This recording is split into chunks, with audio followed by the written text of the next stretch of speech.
Welcome, guys. This is the first episode of Kangelo Travel Podcast Show in English.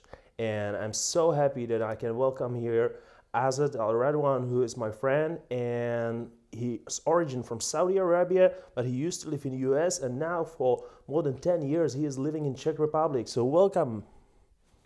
Welcome. I'm glad to be in this show. I'm very glad you came here, man. Thank you very much. Thank you for the invitation. Could you please introduce yourself at first? You're going to do it much better than me, so show us yours. Most definitely. So again, my name is Azzat Al-Redouan, and my name is very typical Arabian name. So if you wonder if the proper pronunciation is Azzat, but I'm used to hear it in the English form Azzat. Yeah. As he said, my family roots are from Saudi Arabia. I born and raised in Michigan, USA. So the weather is almost the same as here.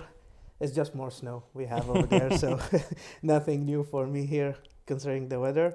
So my parents, they are from Saudi Arabia. My father and mom used to live in US as my father went to college in the States and he was working for the oil company.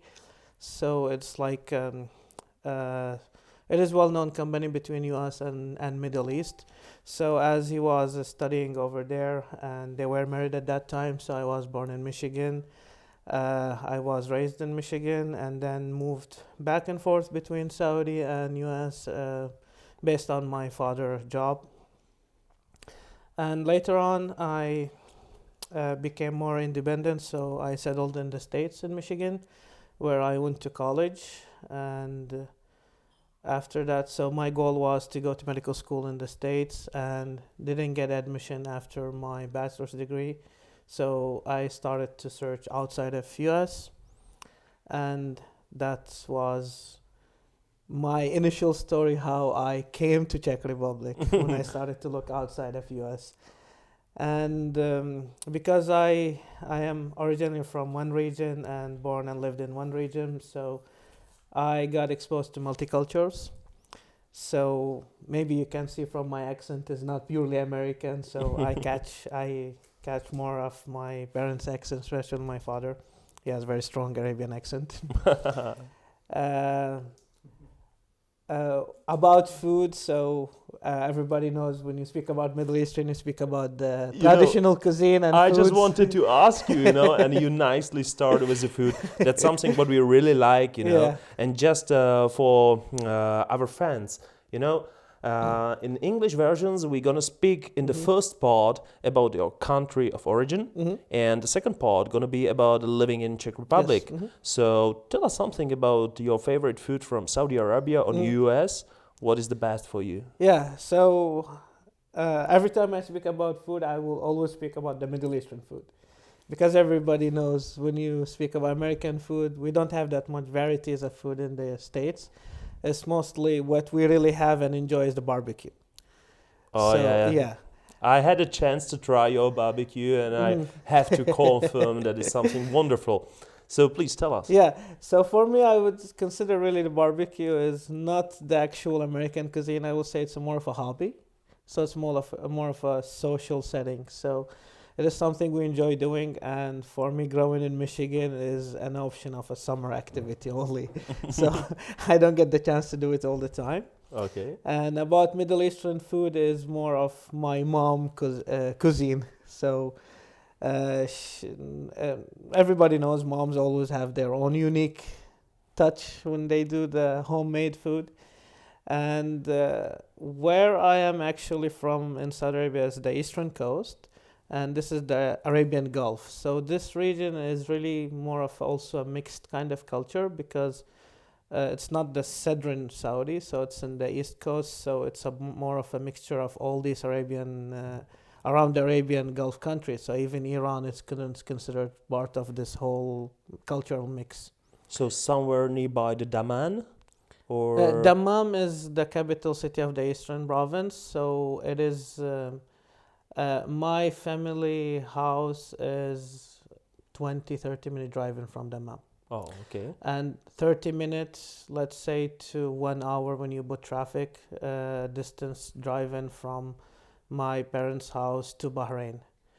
Driving to Kuwait 6 hour, driving to Dubai another 6 hour, to Qatar 4 hour, and there is no direct connection with Iran because of the sea in between, but still there's a cultural mix, so you can see how all these regions is close together. And then if we go back in history, not so long time ago, like I would hear my grandma's stories of her traveling back and forth to India. So we do have a mixture of India. So we actually, if you look at the Arabian cuisine, so this region, Arabian cuisine is more of a fusion. So we do have what we call it Arabian food, but it's different than if you go to Arabian restaurant, you'll see the Lebanese restaurant, which is food, which is more of Mediterranean. But in my region, it is more of a fusion that it is Arabian type of cooking, but what is added there is the Indian spice. Okay. So we do have a biryani, but if you look at the biryani, it is not the original biryani. Yeah, So- but the biryani is a kind of risotto. Yeah, it's a risotto. Yeah, the Gulf region food is always around rice. So Okay. rice is the main ingredient. It's always rice and a meat. And typical Saudi food is rice with big, huge pieces of meat. Oh yeah. Yeah, but when you come to my region, it is a bit different because there is always this touch of the Indian spice. So you will see the biryani, but it's not spicy as how it is in Indian cuisine. It is a bit yellowish, so there is a mixture of the Indian spice and the saffron from Iran, and the way how of the Cedron Saudi. So it's like a fusion. If you speak with Arabians, so many won't really recognize it because I would say everybody looks at their region slightly to be unique. I look at it from a bit outside point of view. Yeah. So I really see it as more of as a fusion. So it is the Indian spice and the Iranian selected spice. It's like mixture of both. As I said, it's mostly rice and pieces of meat, and then you have these. Looks like goulash, but it's not goulash. It's more like a stew. Yeah, I know. But it has this again the flavor of the spices. You know, I remember the Mhm. time I stopped by a petrol station in Saudi Arabia, and I went to that matam, like a restaurant, uh-huh. and I got some kind of a Saudi goulash, and it was Mhm. always wonderful. You know, with that Yeah. fresh bread, was something what I really loved, or cooked lamb. Yeah. You know, that's something wonderful. Like Mhm. Saudis, they know how to cook these things. Lamb is the very main consumed meat, lamb, and then camels, which is a bit unique, and in specifically my region because it's on the coast, so seafood is really something popular. And mostly the seafood is either usually the whole fish. We don't do them as a steak, so the whole fish, bone and skin, everything. Shrimps also another Oh. traditional. So Yeah. we do have this fusion. So you will find a shrimp in a stew. That it is not goulash, not vindaloo. It's like something. We don't really have a specific name for it. It's like it's if we translate the name from Arabic saluna to English is basically a stew. Yeah. And because it's a fusion, so there is a lot of mix of vegetables. It's not like vindaloo, you will see that it's only potatoes. Like if you see, so many Indians when they see we mix everything together, it's like they don't understand it. Yeah. And there's no one standard way. So my mom will do it one way. If I go over at my aunt's house, I will see it in a different way. And both of them is good. It's just different, let's say, signature in them. Yeah, I know. And I did learn how to cook, and this is something confuse my friends every time when I invite them over and they taste the food. They ask me about recipe. I really do not have a recipe. No, I really I cook by remember. heart. Like I had a chance to taste something what Mhm. you did, and it was always very Mhm. delicious. But when you get to Saudi Arabia, I Mhm. would like to ask you, like, what was the last time you were there? And the second question Mhm. is, like, what about the fast foods? Like in Saudi, there is a lot of fast foods these days. Mhm. So which one is your favorite? Yeah, so when was the last time I was in Saudi was, I have to retrieve back, 2017. So 3 years and a half ago, because it was Actually, yeah, 3 years, more than 3 years ago. It was in July, and specifically, I went back for my two brothers' wedding. They got married at the same time. Oh, so there was a big occasion, yeah? Yeah, so it was a big occasion, and so I had to go, and it was too quick because it was the last year of my medical school, so I had exams. So I had no choice. So I had to go for exactly 9 days. Oh, yeah? And I came back. So really, the last time that I really stayed long, it was 2015. 2015, I stayed more than 3 months, maybe a bit 4 months, so 3 to 4 months. Almost This 100, is, yeah, 100 days, yeah? yeah. So this is like a full summer. The thing is, my father retired, and so he started to travel back and forth, Saudi and US. And I am here. My brother was in Dublin. My sister was here, but now she moved to Dubai.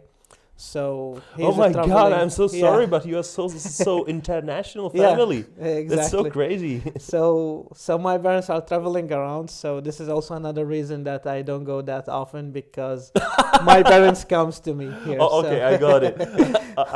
Now I understand. Okay. Yeah, so there is a lot of traveling. So I do meet my parents, even though I didn't go to Saudi for a long time, but I do meet them in Europe, US, and Dublin. So back and forth, which actually makes it fun because there's always something new and it's like more of an adventure. Yes. Yeah, and your second question was about fast food. So in Saudi Arabia, there's two types of fast food. One, it's kind of this Arabian fusion, so it's more of the Lebanese Turkish food. You probably are familiar with the gyros, shawarmas. Oh, yeah. So this we consider it fast food. It's not really the typical fast food as the American chains, but it's kind of in a similar way because the gyros, it's always outdoors. You just order and they chop you the meat and give it to you. So we consider it fast as quick, Mhm. but Oh, yeah, I know. not prepared as But I fast love as it, them. man. I Yeah, love and it so much. and it's really good. And over there, it's not called gyros; it's called shawarma. And for me, I still really don't know the difference. And you don't call it kebab sometimes? Kebab, it's like the general term of a way of cooking. So when you say barbecue, so I mean the whole thing. But what is the specific dish is different. So this is the same thing. When you say kebab, then there is the gyros, there the shawarma, there is these lamb skews, Oh, etc. yeah. And you go Okay, on I and got on. it. So, but shawarma and gyros is both of them is similar. It's just what they mix in it inside is different. Uh, every time I explain to somebody, if there is an Arabian person next to me, they'll say, "No, it's wrong." So, so I will not say it because I really don't know. It's just for me personally, I feel the shawarma tastes a bit better. Uh-huh. Why? I feel the shawarma has this a bit authentic taste in it. Maybe the type of the lemon and sauce they put into it is a bit different, or it's just maybe in different region they make it differently. Yeah, so this is one type. This is the most popular type of fast food. Like when I go there, if I will eat fast food, is the shawarmas. Okay. Another type of fast food is basically American chains. And really, I don't. When I go to Saudi, I won't go get a burger from McDonald's or somewhere. Really? No? No, because it's something you get it everywhere. Yeah. So when you are in a specific area, so first I'm totally stuffed after my mom's cooking every day. Oh, of course. And you can think it's breakfast, lunch, dinner, and between there's some sweets, dessert here. So really, I hardly have a space for a shawarma, nothing else outside. Okay. You know, because the last time I was in Saudi Arabia, and Mhm. it was actually the first time as well, so I saw that many people Mhm. like to go to drive in by car, that they just like to Mhm. stay in the car as the Saudis, Yeah. and they get to ATM, they get the money by the car, Mhm. and they go to the restaurant, Starbucks, drive in everything just into the car, Yeah. they don't go out. So what about this? Do you like it or not? I actually don't like it because it is a too common culture or habit in US and in Saudi. I would say both nations, they have this similar laziness habit that always driving in the cars, and even like not just these drive-through restaurants, because if you go to the Turkish fast food restaurants, the shawarma, they don't have drive-through, but I had noticed that it's kind of a habit that people really stay in the car. They just beep the horn. Oh yeah, I saw it. There is the waiter will come and take order. Yeah, the delivery guy just Yeah. ran out, yeah, and asked, okay, what do you want? Yeah, and then brings like many of plastic bags and put it into the car. Thank you, sir. Thank you. Goodbye. So this I don't really like. I don't feel the touch with the environment. Yeah, it's strange, huh? It's both of them, both nations, is you're always in the car, and if you notice the mall and supermarkets, they're always surrounded by this huge parking spot. So you really drive from the garage to the parking spot and back. This is what I like about Europe, that you actually get to walk outside more. Yeah. You get touch with the environment. And remembering back in my childhood, both in Saudi and Michigan, life wasn't this way, that we really used to be outdoor more often. Yeah, still people drive by cars, but still kids are playing outside in the street and bicycles and etc. It was a bit mess because we were playing really in the street, in the middle of the street. But life was different back then. It was, people were more like, I would say, more innocent than It was today. kind of the personal freedom that now Yeah. we are so much tied by all the Yeah. social medias, internet, and mobile phones and Yeah. everything. So Yeah, I remember when we were kids, we were like playing soccer. We call soccer in US, football in Europe. We were playing in the middle of the street. And neighbors, when they drive by a car, they don't really get annoyed. They know we're kids, we're just playing. They just beep the horn, so we move away, they pass by. But nowadays, nobody do it. And if you do it, it's like a scene. oh yeah. So like life kind of changed. So I remember I used to have more fun back during the 90s in Saudi Arabia. Now it's a bit more boring. It's more, everybody is indoor. You don't see much of activity outside. By the way, what about the Middle Eastern restaurants in USA? For example, in Michigan, do you have any restaurant which is like really authentic, really good, really traditional, or all the restaurants are a bit mixed with America, so their style is a bit different than from Saudi origin? Yeah, so I talked a lot about the food in Saudi. No, Now but we I can- like it. yeah. Like, just talk about it. Now it's we fine. can talk about the food in US. Okay, let's do it. Yeah, So 'cause, burgers, yeah. Well, burgers, it depends on how you do it. Yeah. So I would say in US, the cultural cuisine or the food, as I said, it's more of a hobby. So it's the barbecues. So it depends. So if you get a burger from a restaurant, you will get probably disappointed. It's always in a standard, plain taste, nothing special about it. But if you will do the burger in a barbecue style, this is totally second level.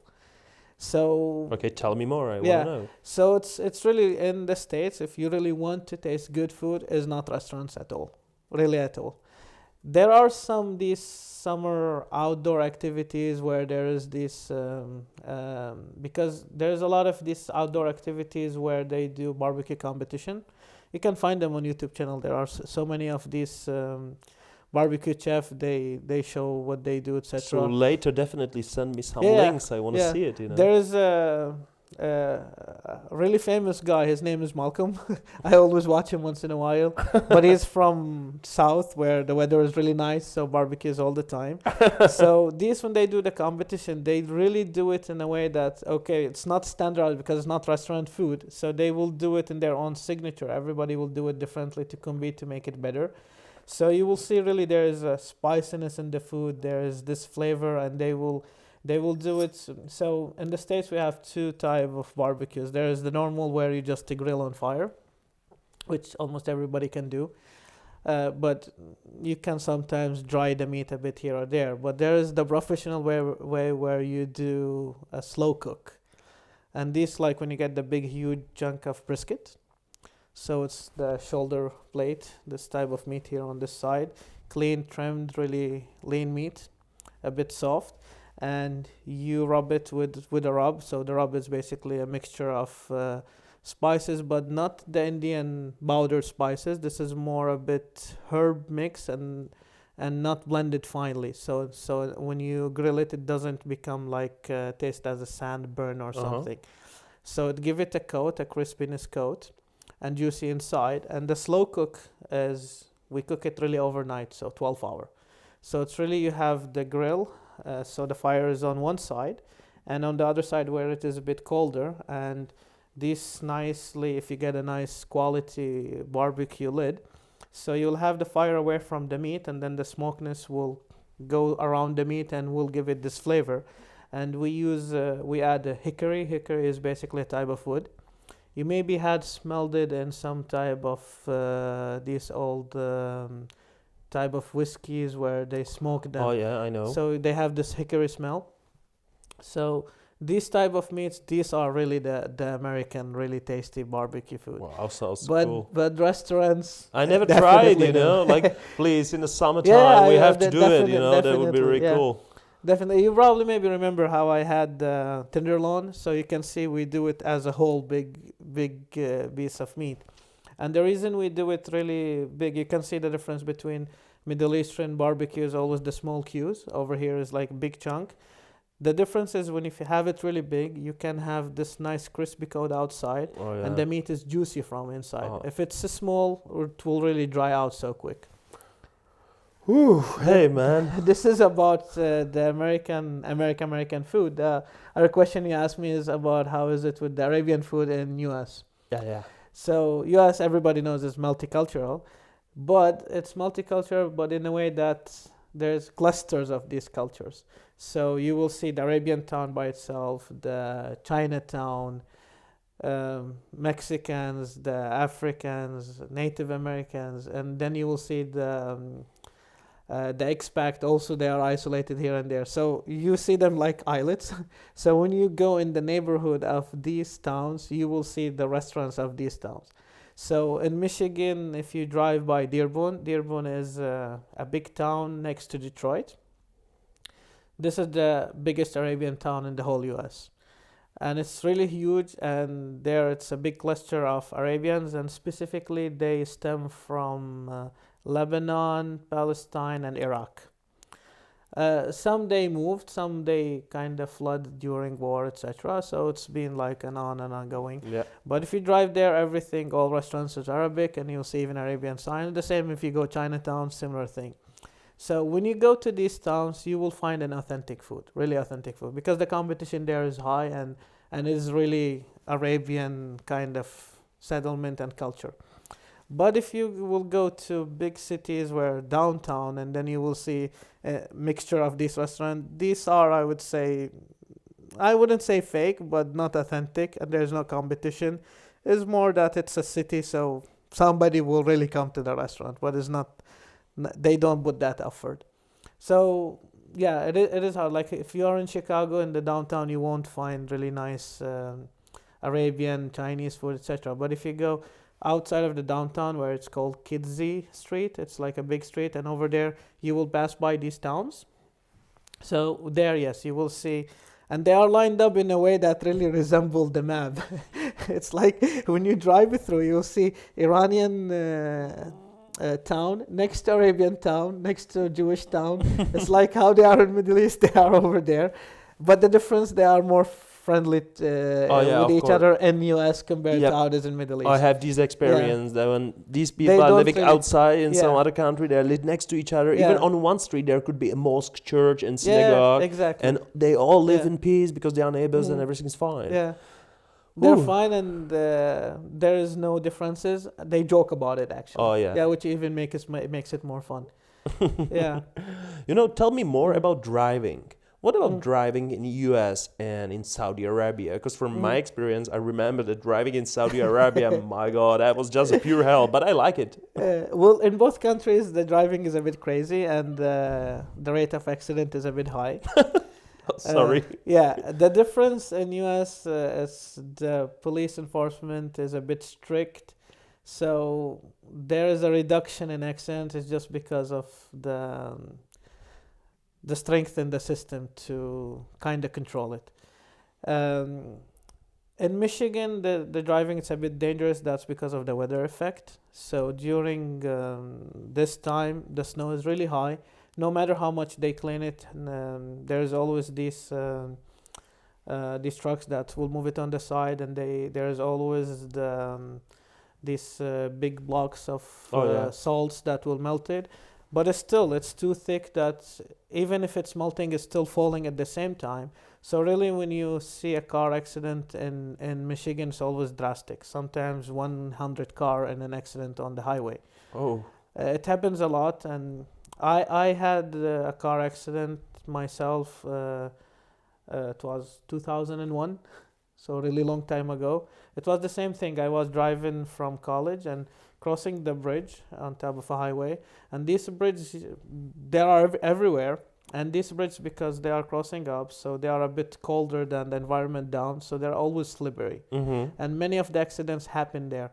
So the accident wasn't that terrible at all. It's just there were more than 20 cars involved. Okay. And it's like you see that somebody's hitting the brake, no control. The other one is coming slowly, and it hits. The second one, the third one, etc. It's like a chain.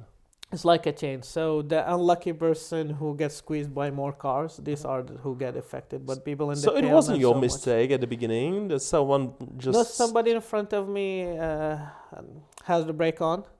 I had my brake on. The car slipped. The one behind me slipped. So I smashed the one in front of me. The one behind me slipped. And the car's twisted. So then I went from the side.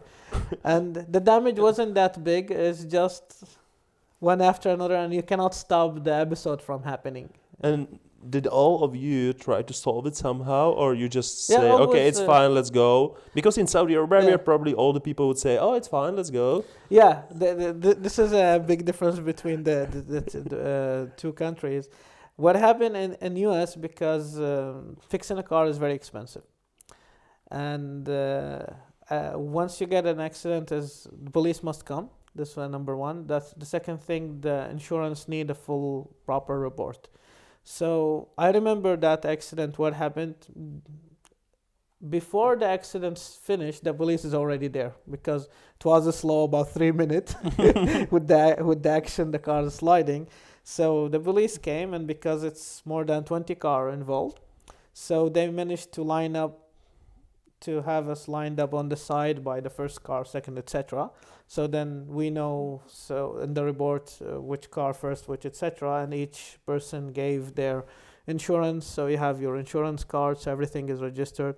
And then you just call the insurance company, and insurance will know. So it's between the insurance and the police. Nothing much we do.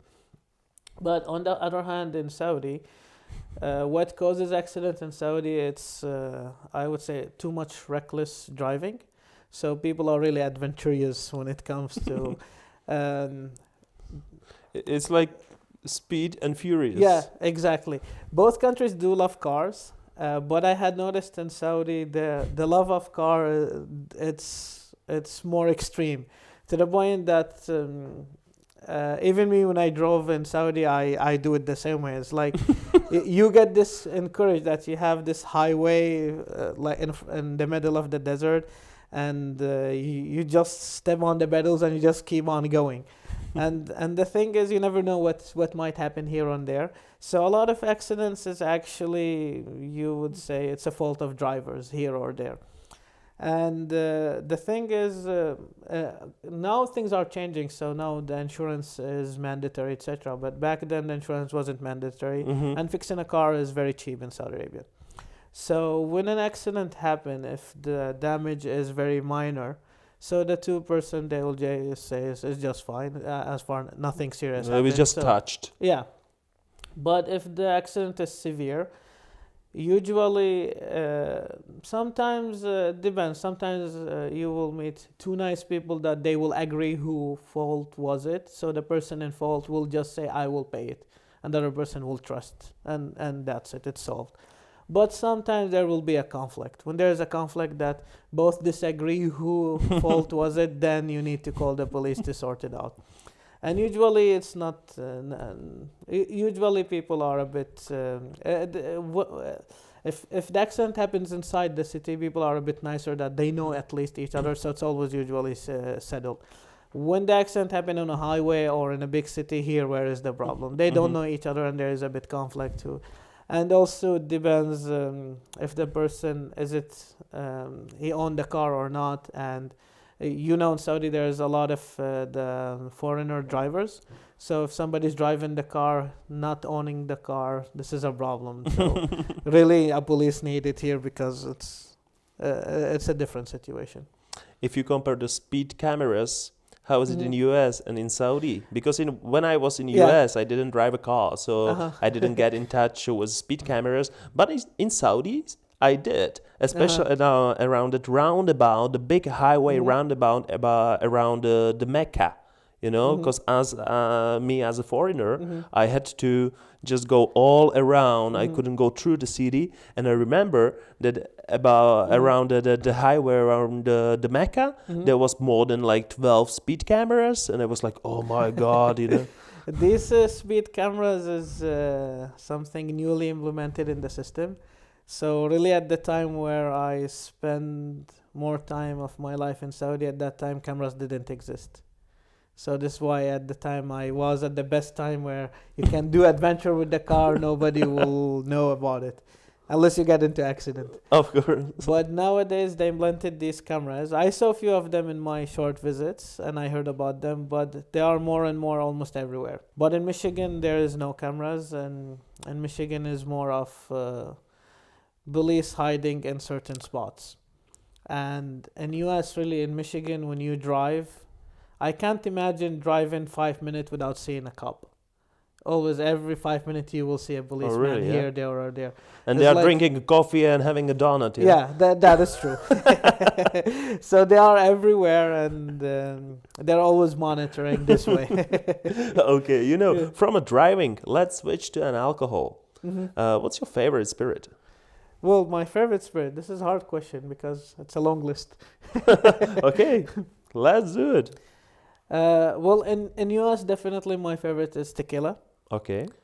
When I came here, it's different. I had noticed, like, in different region, even if it's the same, tequila in the States and tequila here, it's not the same. I don't know why. But when I was in the States, tequila is always better, tasted fresh. Here is the vodka. So here is more vodka. And these two are more, let's say, a party drink. But really sitting and relaxing, wine and beer. Okay. So in the States, beer is, I would say, really shit. Honestly, flat that out. was really honest. It's really like Budweiser. It's so light. It's more like a water. But here in Czech Republic, the Pilsen is totally something else. So I really in the States didn't drink much of beer. I started drinking beer here in Czech Republic. Wine I was drinking back in US and here. Now it's more drinking more wine. It's more of, let's say, age effect, not that. It's in my early 20s. It's more of these shots and parties, but now it's more of chilling, and so wine is more. Red or choice. white? I prefer red, and my favorite is always the South American wines. So Chile, Argentinian. These are. Sounds good. I like how they have this strong, dry taste. Oh yeah, that's good. Yeah, Italian and French, they are good wines, but I don't like that it's a bit fruity, not so much dry. And then, of course, spirits, so different type of whiskeys, Grants, Scotch. I try everything, so... And do you have some favorite American whiskey? Like which brand? Not really, because trying to think of... I have to really. Ask you. Grants is my, and it's not American. Because for whiskey I don't drink that much, but I do like it once in a while. And every time I would try something different. Definitely I have to ask you about Becherovka. It should be in the second part of the podcast, but I'm really curious. Tell me, do you like it? Yeah, I do like it. It has a unique taste. It's like when I tried it, I couldn't compare it with something else. See, this is the difference. Is U.S. culture drinking is more of the sodas. Oh yeah. So I'm not a big fan of soda. Like really, last time I was drinking soda regularly when I was 15 years old. And when you say soda, so you mean like the Coca-Cola, Fanta, and Fanta, all these. Many people drink beers, but I really don't like Budweiser. I told you, it's like really, yeah. I don't like. So, and in my early college time is more of these cocktails and shots. So it's always either the tequila, that's the traditional American drink, and then cocktails, usually tequilas based or vodka based, and really cocktails we just mix whatever. And what's your every favorite time. cocktail? Like the Well, classic one, you know, where you can order it There's everywhere? there's one probably many of my friends have tried it. Pink Panther. Okay. Yeah, I don't know why it's not known here in Europe, but it's so popular in the States. It's basically Pink Panther is a vodka-based cocktail. So it is vodka, Malibu, Oh. and pineapple and cranberry juice. So these four, and so it looks really pink, and the disco light it a bit shine, and on the rim of the cup some brown sugar. Oh, yeah, the yeah. big ones, not the I fine can ones. imagine. So it is really good because it's really smooth, and you feel the Malibu in it. Really, Malibu really has this Oh, yeah. coconut strong taste in it. Sometimes I like to drink just Malibu, you know, Mm. just few shots of Malibu, it's Yeah. fine. Yeah, I will make you once. Pink definitely, Panther, you and you will try it. Before this It's my- interview, we got a shot. Yeah. You know, we hide it. We put the glasses under the table that we wouldn't be able to see it on camera, but they are there, you know. And after break, we definitely would get one more. But what about the beer? You say like the Americans' beer are like shit, you know. That was really honest. Is there any beer which is like okay? Like in America, if you want to buy a beer, which one it would be? Well, in the States, if you want to have nice beer, you go to these breweries where they do the house made. I would say it's still not as good as how it is in Czech Republic, but it is definitely way better than Budweiser. So these I had them on occasions, but the breweries in Michigan, you don't find them everywhere.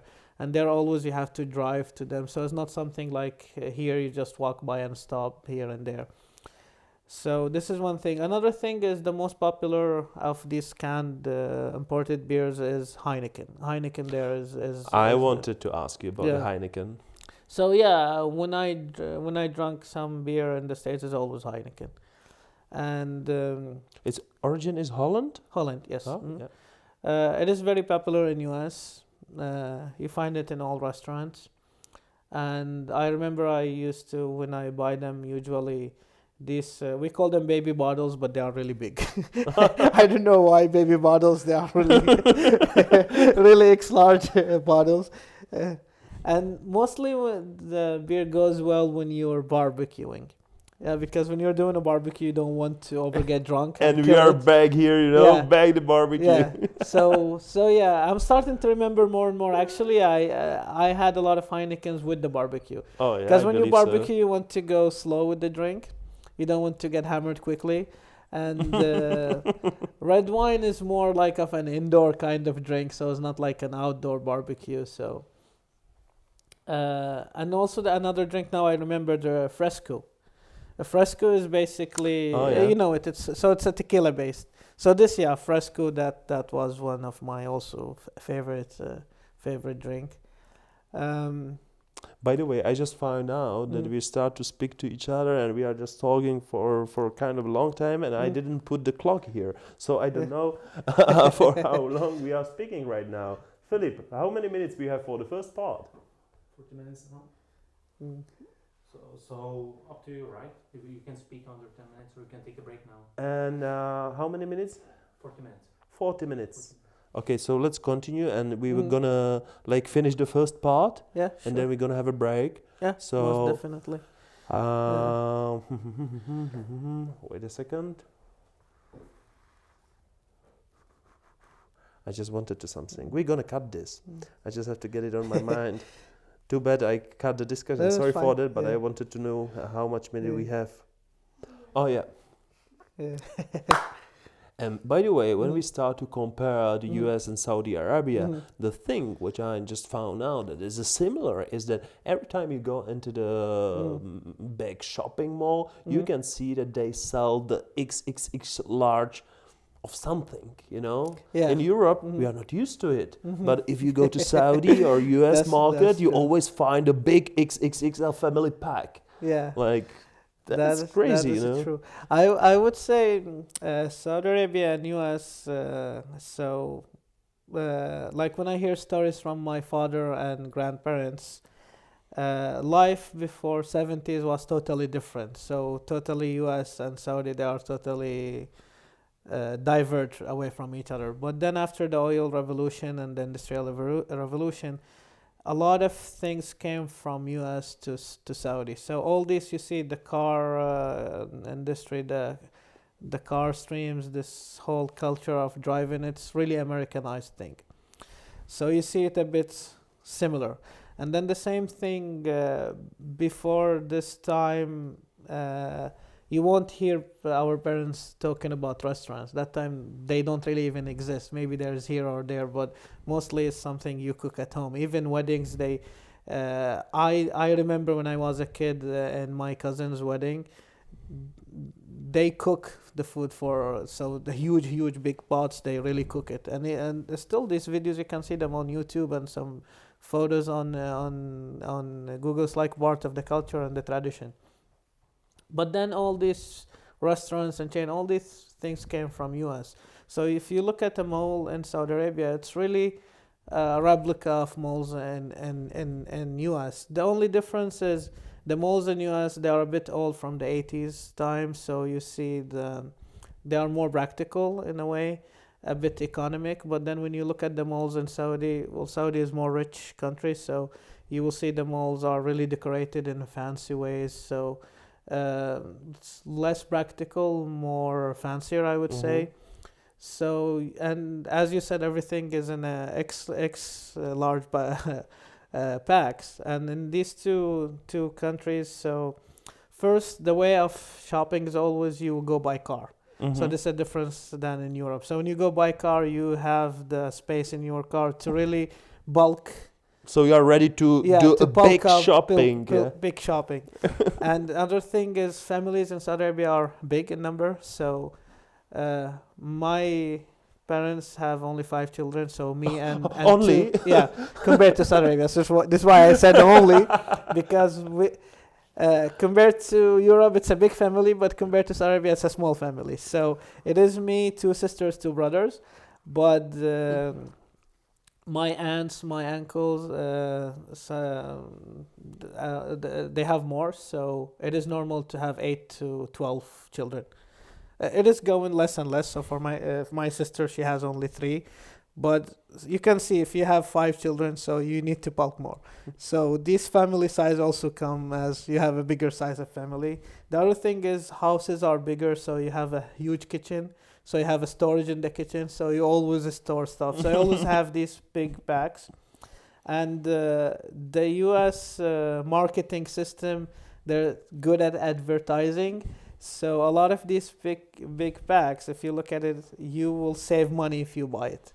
So you will buy this instead of buying it 5 times. You will save maybe not so much, but you will save at the end some amount of money. So always big packs. All these X large. And at the end, in 1 month, you will eat it. Yeah, yeah, you will eat it definitely. But it became custom. I just got on my mind, like, if you buy 20 kilos of vanilla ice cream, you will get 1 kilo free, and that's a big bag. Yeah, it's always like this. Yeah. But before we're gonna end up the first part of the podcast, tell me if there is something what you miss from US or miss from Saudi Arabia when you live in Czech Republic. Because the second part is gonna be about living Czech Republic. So just end up this part with this, and then we will continue. Yeah. So, from Saudi Arabia, honestly, I don't miss anything. I love your honest. The only thing I miss is my family. That's the only thing. Of course. And nowadays, everything is easy that you travel and buy iPhone, except this COVID that made the restriction traveling, etc. Otherwise, it's really, I don't feel that much distance. I talk to my parents almost every day. Sometimes I skip some days when I'm busy, but it's accessible just by Skype and it's video, etc. They come here, I go there, so traveling is not an issue. From US, what I miss from there, well, barbecue, that's number one. Of course. That's one thing. Another thing is what I miss there, driving my car. So here I don't have a car, and this is the difference that in US, you really need a car. So we're really dependent on our transportation by cars. Over here, you see all the trams, etc. So you really don't need a car. And it's way cheaper to get a car in US compared to here. So not just the cost of the car, also the insurance, the gas, etc.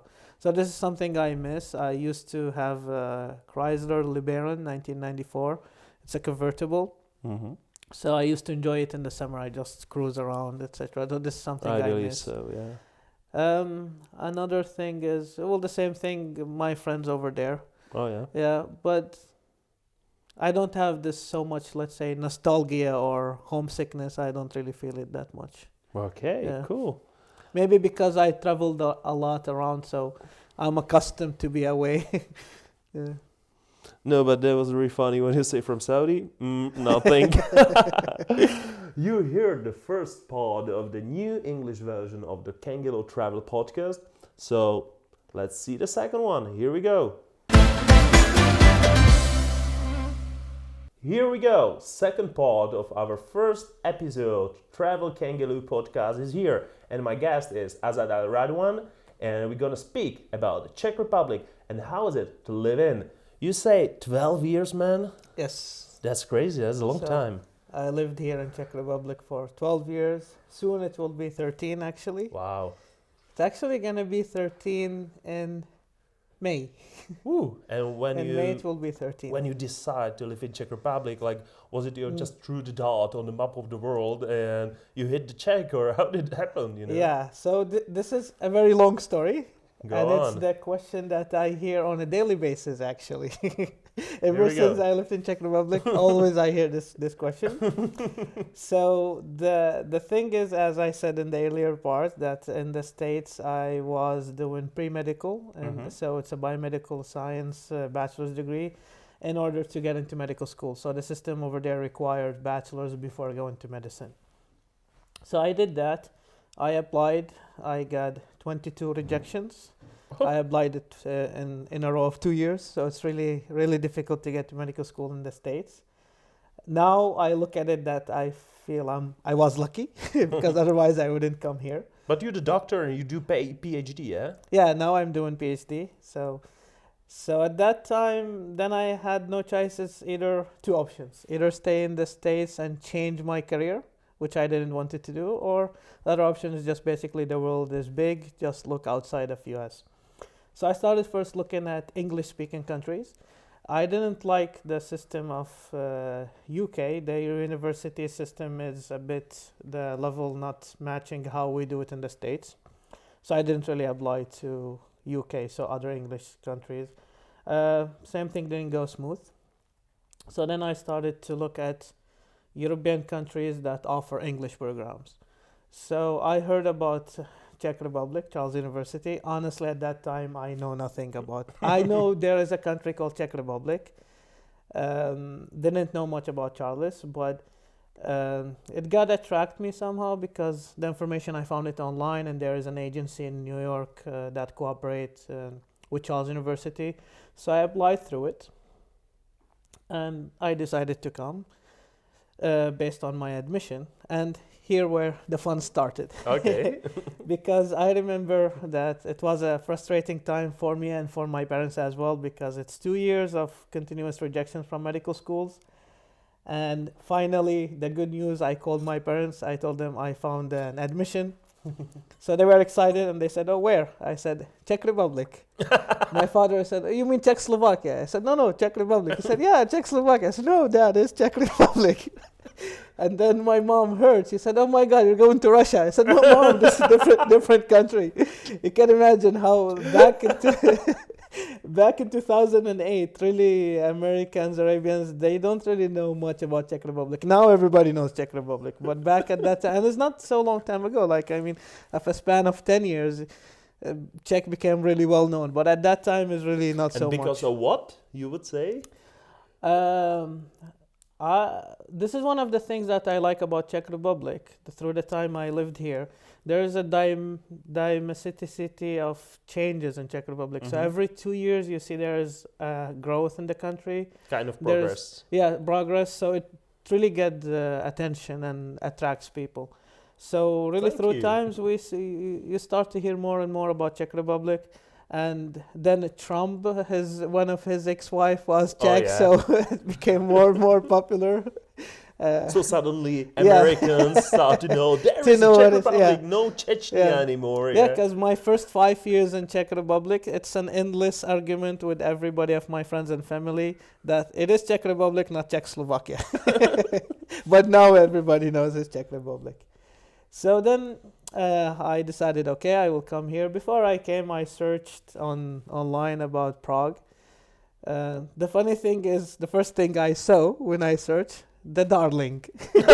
Oh, the Darling Cabaret, you know? So Vesmečka Yeah. Street. Oh, yeah, the famous one. it's what I put on Google is what is in Prague. Really, I wrote literally what is in Prague because So I don't know what is Prague. That's a good choice. And the first thing is I saw this about the Darling Cabaret. So, okay, interesting. Let's see what is this. And I was like surprised. Okay, let's see what's next. And I saw a lot of beers, etc. You know, I just got on my mind, like, the first thing you saw was the Darling Cabaret, and at the end, you end up at the Department of Anatomy, so... You know, there is... Okay, it doesn't matter, just go on, please. If there's a connection, Maybe. yeah. So then I saw, and okay, it sounds like it's a kind of adventurous country, but then I wanted to see more about Charles. So then I was like a bit impressed that Charles University is 600 years old. The whole U.S. it's 250 as we know it of today, and if you will consider the time of Columbus discovery is 500. So okay, this university is older than my country. So Kind so of it's a cool. good That's start true. to start. And then like the photos that I saw of Charles Bridge, the center, it is really appealing. And was more appealing to me the prices, the cost of the tuition, etc. that I saw. It's really something affordable because in US, even though I didn't get admission to US, I'm always worrying of what if I get admission, how to afford the tuition. And getting student loans, you can see doctors in US, they spend the first 10 years of the career paying off the debt. So when I saw this, it was more and more appealing, and I decided to come. So I arrived here, and I was a bit in a shock that it's really different environment. How was your first day? So my first day is before I arrived, I remember, since I'm going to a country that I don't know much, and what I saw online is Darling, beer, and Charles University. Nothing else. I saw Ziznam, but it's that time in Czech. And Google Translate wasn't really, it is there, but doesn't really translate all languages. So I really didn't know. So it's just what I understood. This is the Czech Yahoo. We have Yahoo. You mean that webpage? Yahoo.com. That little lovely dog is a Czech Yahoo. Yeah. So this system is the Czech Yahoo. Could be, yeah. So I remember I wrote it down on a piece of paper, and I said, just in case if I get lost, I will probably ask how to use this. It helps me a lot. Okay. And I remember also I went to before I leave US, I went to one of the shops in Chicago that has a lot of maps of Paris, Rome, etc. And I asked the lady if they have a map of Czech Republic. And she kept scratching her head first to think which country, etc. And apparently they don't have the map. You know, back then Google Map is not so much existing. So I thought, okay, I will just figure it out once I arrive. But then through my parents, through friends of a friends, apparently that there is somebody they know here. Okay. So I contacted the person that I'm arriving to Prague, if you don't mind, help me around, etc. So I arrived, it was 11 p.m., so I didn't see much. So it's from the airport by taxi to the flat. And next day in the morning, I woke up 5 a.m., lead jack, etc. Jet lag, sorry. Yeah, I know what you mean. So I woke up 5 a.m. and I remember in the flat, it's one Saudi guy, he knows my parents from the same origin town. Was he the another one- kebab restaurant owner or not? No, he was a student here, Okay. not anymore. Sorry, that was a kind of a bad joke, but I love it, And then there's their roommate. He is Czech. The father is Arabian and the mom is Czech. Oh, yeah. So I woke up 5 a.m. and I was dressing up to leave. And the guy, he heard noises, so he woke up and he asked me, what is happening? I said, I'm going out. He said, you just arrived yesterday, just gonna go out like this? I told him, yeah, man, I lived in Michigan, like Detroit. Every day you hear guns, and I heard Prague is safe, so why wouldn't I go out? So did you bring any like safe jacket or whatever when you came to Czech Republic? By the way, I'm so sorry, but I have to tell you a little story.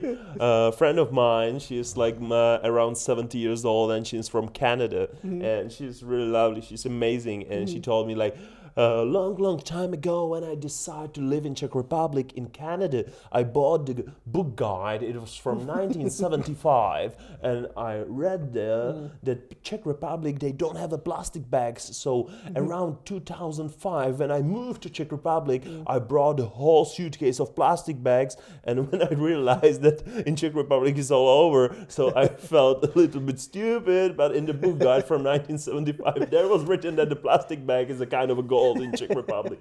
So man, okay, here we go. So you woke up 5 a.m. Yeah, and because I had to go to school for this admission process at 9, it's just I woke up 5 to see the city, etc. And it's in my mind to go and buy a map, because in fact, my map is crucial in that time. So I went outside, and still at that time I still don't have a phone yet. That's before the iPhone, but I don't have a cell and phone Czech yet. crowns? I brought with me euro. This is something I didn't come to my mind. I thought I'm going to Europe, so euros. So I had euros in my in my hand. As the thing is, now I went outside. It's just that I asked my friend which side. He said this side, the downtown. I just went this side, straight. So I was walking. I was living in Slinska Street, which is in Vinohrady. Okay. So it's just walking by Nemestimiro. I kept on and on until I am in the center. Okay. So now I'm in the center, and then I saw this booth shop. They have all the maps. So I immediately, without using any language, this one. And I took this one, and then I saw next to it there is a small booklet. I should have brought it. It's really nice. I always have it in my bag. I might have it actually in the bag. Oh, Maybe really? after the break I can show it to you. Okay. So it's a small book, like essential sentences to use in Czech Republic. Oh so my God. So I took it as well. So I got the map and this one, and when I cruised through it, I just picked some words and some easy words that actually sounded a bit Arabian to me, like Please prusim. tell me. Huh? Like prusim. Prosim. Yeah, it sounded to me Arabian. It wasn't that hard to say it. Okay. No, let's say some Czech words which you really like, because I remember the first Czech sentence I heard from you when I met you for the first time. It was at barbecue party, and you told me like, máte bolest na hrudníku. And I was like, my God. It was so cool. The first word I learned is nazdravi, because when I arrived to the flat, the guys they had some beer and we cheered and they said nazdravi, so I learned it. The second word is brusim from the book. Okay. And then slowly I started to catch these phrases, and I never really spoke that well Czech, but I had nice phrases or some words. And somehow some of these words I do pronounce them correctly. So brusim, for example, when I used it, I remember it was my first day. Oh yeah. So I was walking. Now the thing is, I don't have a cell phone. I don't have a watch. And the good thing is that you have these clocks everywhere. So it was okay. That it's just now I'm worrying that what if I get lost before arriving to Charles University? Oh yeah. So I have the map. So I opened the map and I asked a lady. She was walking by, so I immediately said prosim. And when I said prosim, she thought I speak Czech. So she kept on Czech, and I said no. and then I asked her, I showed her the map where I am here. And she was looking at the map and she's flipping the map. She is lost in the map. So probably she didn't use the map. And I told her I want to go to Charles University. She didn't understand it. Somebody was walking by, and he said, Karlova Universitas, Karlova Universitas. I didn't know what he was meaning. I didn't know that Charles is Karlova at that time. So the lady, she said, and she started to speak with me. I didn't understand anything. It's just I understand from her hand. So she starts to That's go explain this you in side. a Czech language. Yeah. Yeah, like, okay. To go to this direction. So now I started to walk in this direction, and she was nice enough that when I was walking, probably she saw where I'm going, and then she came and she really held me from my hand, and she took me to Charles University. She grabbed you? Yeah, and she took me. She's like an old lady, I don't know, maybe 60s or something, and she really took me to Charles University. So the first That experience was my first experience that Czech people is nice. Okay, so it was really personal. Yeah, so it was like really that, okay, Wow. now I'm not afraid to get lost. There, people will help me. Cool. So no, that's really nice because most people say that the Czech people are kind of like really cold blood people, you know, like no friends, you know, I don't know you, so go away, and these things, you know, we love to make a fun of ourselves, like just enter the tram or public bus and you will see the real faces, you know, Yeah, like this everyone is- is doing like and these things. But I'm sorry, you said the first word was na zdraví. Yeah, Oh, let's have another shot. Like we have to have it online. yeah, Yeah. sure. Philip, can we ask you to get one more shot? Like right now, we would like to get it. Yeah. So let's speak about the other words. So, what's your favorite Czech word? Yeah, about a drink. Okay. Yeah, since we were mentioning a drink, because also I have a funny story on the same first day. Oh, go ahead. So I arrived to Charles University, where finally I met people speak English, because in the center at that time nobody speaks English, and that it's not like as how it is today. So I arrived to school. So now in the school they speak English. Initially I didn't understand well because it's the first time I hear the Czech when they speak English, the Czech accent. Now I understand it fully, but at that time was a bit for me hard to catch up with it.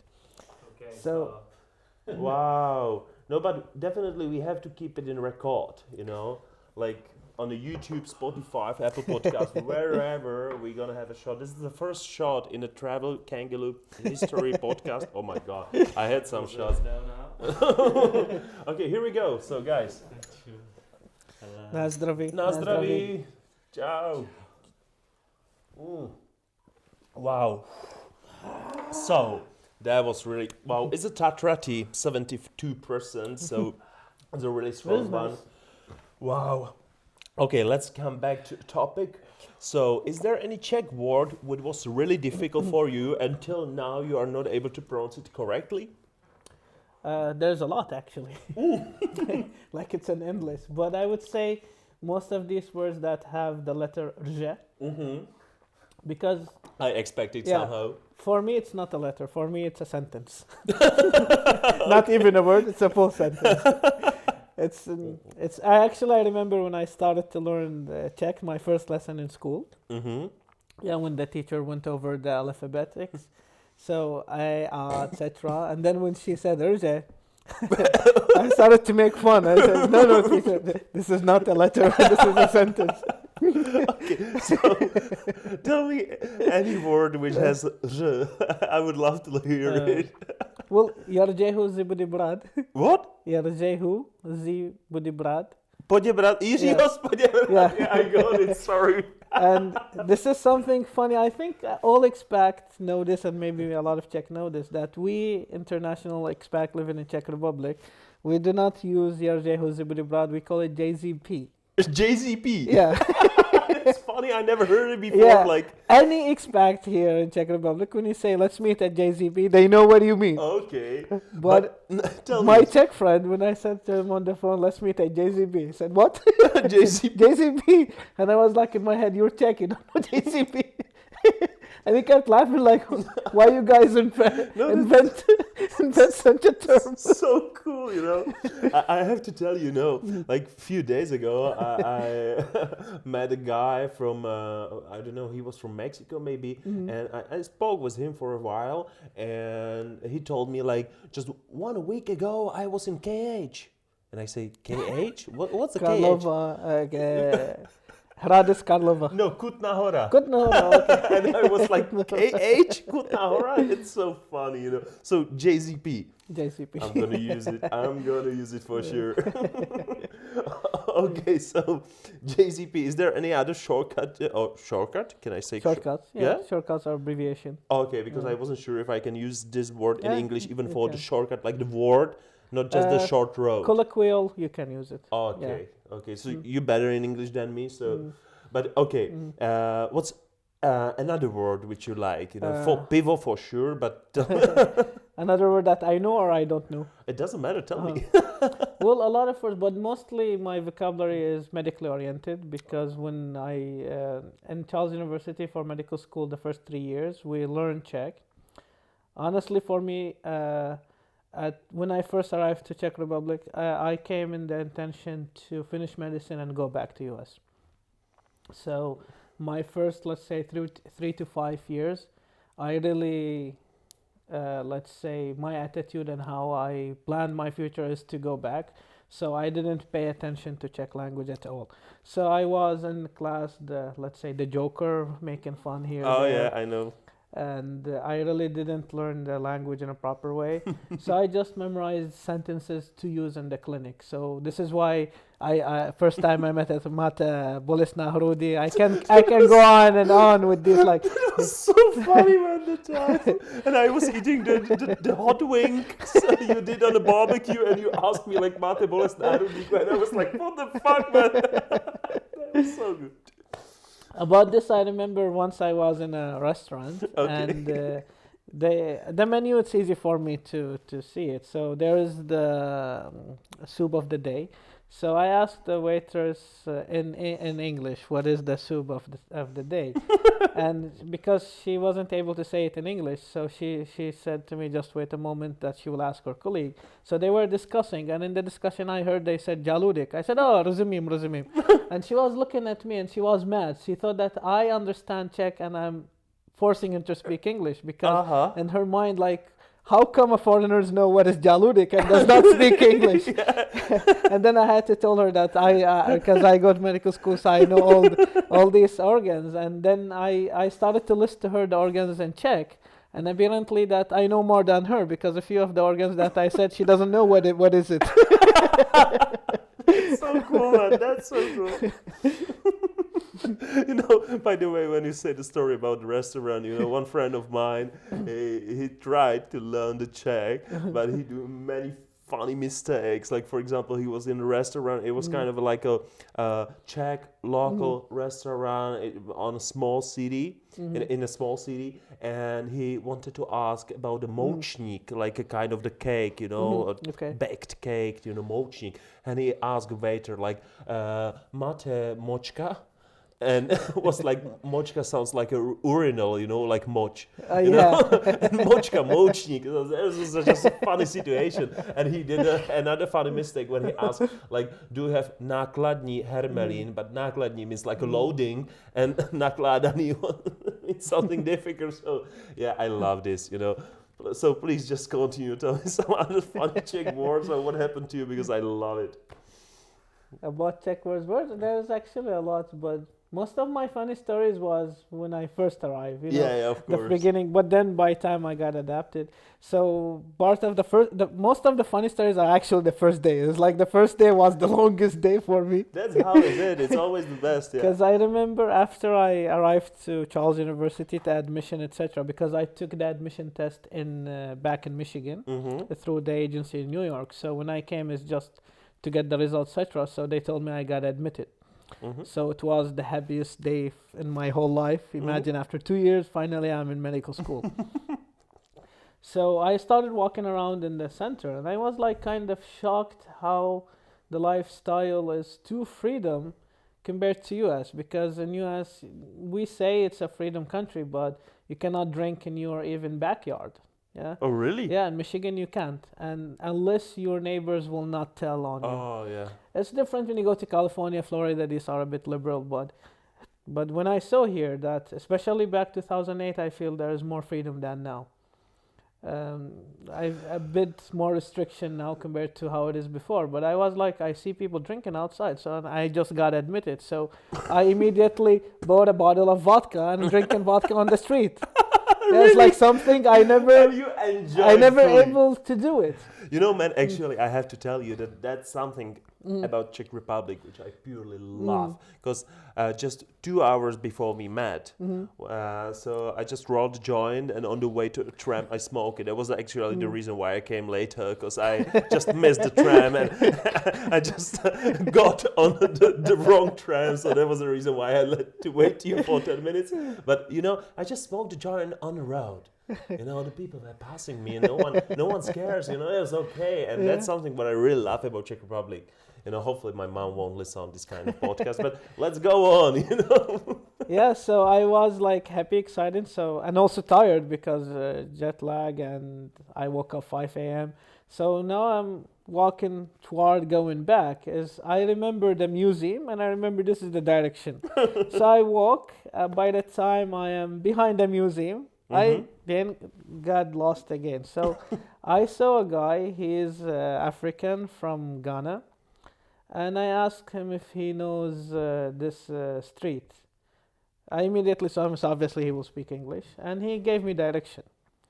Now I went to the place. The funny thing is, when I entered the place, he's there. So evidently he is a friend of the person I'm living temporarily with. Oh, really? Yeah, so it was like so coincident. And I thought maybe because I'm drunk and happy I'm seeing stuff. But actually no, he said, no, we met. Okay. And then there is a Czech guy who is a friend of the person I'm staying with, and he is now my best friend ever since. So I met him that day, and it was funny because he was the first person who is Czech spoke English immediately. And because I was struggling in the center, nobody spoke English. I stopped by the bank to open a bank account. Nobody speaks English. Oh my God, even in a bank? Yeah, because I actually didn't go to the one in the center. I went to the one in Nemestimiru. Okay. Yeah, I should have one there. So then when he spoke with me English, and then the coincidence that he was living in Chicago. So he's in Chicago, I'm in Kalamazoo, we never met. And then eventually he's here. So he spoke fluent English. That's crazy. And ever since we're best friends, and he always remembered this day because the way how I entered, like he wasn't expecting that, because usually foreigners, especially Americans, coming to new country in an unknown zone, a bit skeptical to go out alone and etc. For me, I just walking out and saying that he was like surprised, like I came alone, I go out alone, like what is happening? By the way, do you have any experience with Czech police? With Czech police, not really, because I don't drive, so I never got stopped by a police. Never did something illegal. So you've never been in a contact, you didn't ask the policeman for anything, like you never had a contact with the Czech police? I did have contact with Czech police, so there is once, because in American culture, we usually do a lot of house parties, especially in US, especially where I lived in Michigan. Kalamazoo, it's more where you have the Pfizer, the biggest pharmaceutical company, the one that's now supplying the vaccine. So it is occupying 1/4 of the whole land of Kalamazoo. And then the university, so you see the zone where I lived in is always student zone. Okay. So we always have this house parties, and it's always loud in the flat. And so I did the same thing here. And here it's not acceptable in Czech culture to have a loud party until 3 a.m. in the flat. No, come my place, you know, you can do whatever you want there. It's lovely. Yeah, so I did the same thing, that I have my stereos, like really, I still have it, you can see it. It's like a big beep box, the bass on. And I had 30 people in my flat. And it was just 11 p.m. And the police is here knocking the door. Oh, really? Really? So the police came to your party? Are you joking? Like, really, it happened? Yeah. Oh my God, tell me. So I opened the door, and the guy spoke Czech. And at that time, I speak a little bit Czech, so I told him, mluvím česky trošku, mluvím anglicky, my usual introduction. I always say it to everybody. But you could ask them, like, máte bolest na hrudníku? The thing is, the police was a bit aggressive that Oh, really? Yeah, he didn't like the fact that I said I don't speak Czech, and he told me, "You just spoke with me in perfect Czech." Okay. And then I told him in English, "Yeah, I do. Učím se česky. I know some sentences, some of them perfect." And he got a bit mad. He thought that I'm kind of like messing with him, playing with his games. Okay, I know. So then my Czech friend, the one I met the first day, he immediately came and he spoke with him. Okay. So he said, "Okay, it's a warning. Don't do it again." So now I knew that we should make it a bit down. So the thing is, because or invite the neighbors, you know. the thing, this is another funny story about the neighbors, because in American culture, when you move to a flat and a new place, it's a very custom that you knock the doors of the neighbors, introduce yourself, invite them over, they invite you over. So I actually did the same thing here, and this generated funny interactions, because I moved to my flat. I didn't do it from the first week. I thought I will just wait a month until I speak a bit Czech before I knock the door. I love it, man. I love it. So after a month, I started with the neighbor in front of my flat. I knocked the door. They didn't open. I tried again next day, the day after. They never opened. And then I started to notice that actually they are inside. It's just that they are not opening the door. I'm so sorry. I'm so sorry. I would love even if I wouldn't drink anything, but that's so Czech. Just go ahead, man. And he cracked the door just this much. I just see the eye. Like 2 centimeters. Yeah, I just see the an little eye. chain over there, yeah, you know. Like I just see the eye, so I don't even know if it's a person as a female or male. I know it's an adult, but I don't know female or male. I'm so sorry even to people who listen us because I just have to laugh. It's so funny. Go ahead, please. So I No, I'm sorry, man. So I can just imagine how Czech it is, you know, it's so typical. What the fuck the neighbors wants. yeah, the guy kept speaking in Czech, and I kept saying that in Czech, mluvím česky trošku, mluvíte anglicky, blah, blah, blah, and so on. And I had the booklet in my hand just in case if there's something. And then he spoke with me English, and apparently he speaks fluent English. So he asked me, "How may I help you?" I told him, "I'm your neighbor. I just moved in." And he said, "Yes, but how I can help you?" So he kept on repeating, "How I can help you?" And then I noticed, okay, the guy is not getting it that I thought he is Urdu.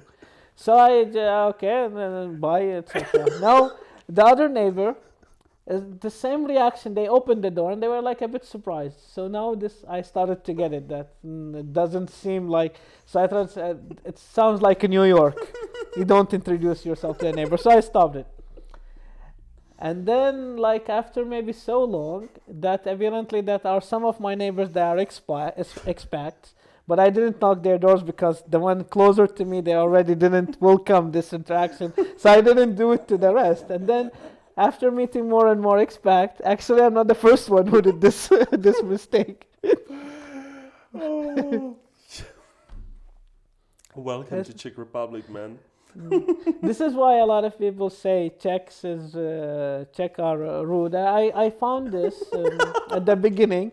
It's a true first time you meet Czech. I feel so shame. Sorry, I just can't speak anymore because I have to laugh a lot. No.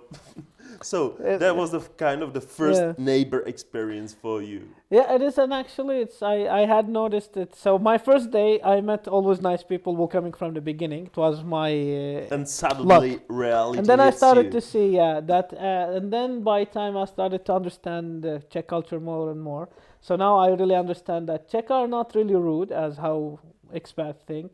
It's just that they have, let's say, this kind of wall. You need time until they open up. So I wouldn't expect a Czech person from the first time they meet me, they will open up. It's always you have to take it slow. You know, the next time you're gonna knock on neighbor's door, you should bring the bottle at first and show up like, hello. I started to notice that neighbors knocking door doesn't work.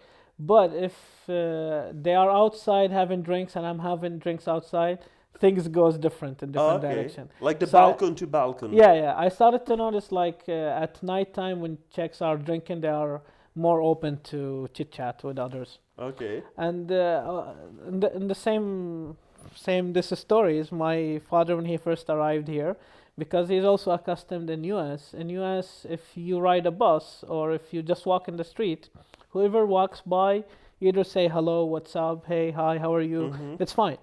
So for me, I know big cities because in Chicago you don't say this. So I didn't do this. But my father, when he first came here, the first time he rode the tram opened, he walked up, immediately he said, Dobry den. And people were looking at him like, as what is happening? Because I love it, man. I love it. I can purely imagine it. You know, I did this few times just for the fun and direction of the people was just amazing. You know, like, what? when he first arrived, he asked me like these essential sentences, like how to greet people. So I told him Dobry den, and he was able to master it, and Naschledanu. And because it was hard for him, so I told him just say Naschle. You know, but thanks way. God, he said Dobry den. Just imagine the situation. He would say Salamu alaikum. That would be so crazy, you know, just to enter the tram and say Salamu alaikum. Suddenly he would be the only one in the tram, you know. I'm sorry, but it's so funny, man. Okay, please tell me some alcoholic stories from Czech Republic, like the best party you had in Czech. Best parties. Well, a lot of the parties are really good here in Czech Oh, Republic. thanks. Yeah. But not house parties. Usually house parties. They are still good, but I mean, there's always, you need to be careful with the neighbors, etc. But I do like the club styles here. Oh, yeah. The discotheque here. So what's your favorite club? 80s cafe. Oh, Yeah, I I know really that. like the old style. It is very famous. I'm surprised you don't know it. If you You go, know, I used to live at 11 Dluha years Street? in Pilsen, so... oh, okay. But I was originally born in Prague. If you go to Dluha Street, where is James, and then Stream Punk, Yeah, and Roxy at these Roxy, clubs. yeah. So it is there, 80s. You won't miss it. The sign is really from the 80s. Hopefully and soon we will be able yeah, to go there. yeah, you we know? should go one time there. Oh, It's really, they play 80s music. Everything, the decoration side is 80s. So I Mhm. really love it. well, me too. What I It like, sounds great. what I like about the nightlife in Prague compared to US, in US the nightlife, Chicago is different. Chicago is similar to Europe when it comes to nightlife, but in Kalamazoo nightlife is really a teenager nightlife. So once you're 25, you don't fit in there. But here you can see there are different clubs. So the 80s club, still I see people. I feel I'm the youngest there when I go there. So still there's these clubs that match each age. So I feel like people here, they still enjoy their life. Doesn't matter how old are you. And same thing in working environment. In the States is way more serious. So your colleagues is really working colleagues. There is no partying here and there. But here it's okay, daytime we're serious, we do work, but when we will hang out in weekends, we have our own fun, it's fine. So there's the flexibility, and this is I like here. And drinks here are more variant. Beers is good. You have a freedom to drink. The other thing is lifestyle here is a lot about transportation with tram, etc. So you don't worry about driving drunk and Oh, yeah. and all this. And By the way, what about Slivovice? I don't like it, but I drink it. That's just amazing answer. The thing is, it's really strong, Okay. and I don't like the after effect, but it's very popular, and a lot of my friends like it, Czechs and foreigners. So always when there's a party, there is this Slivovice. Sometimes I don't know how to pronounce it. And always insisting to drink it, and I never say no, so I do. Okay, let's hit the peak, you know. What about absinthe? I did try it a few times. You like it? I like it. I don't like the after effect.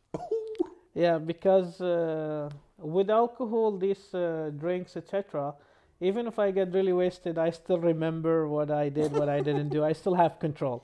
Mm-hmm. But absence get me so drowsy and sleepy, and then I don't remember a portion of the night. So I feel Okay. like I missed in.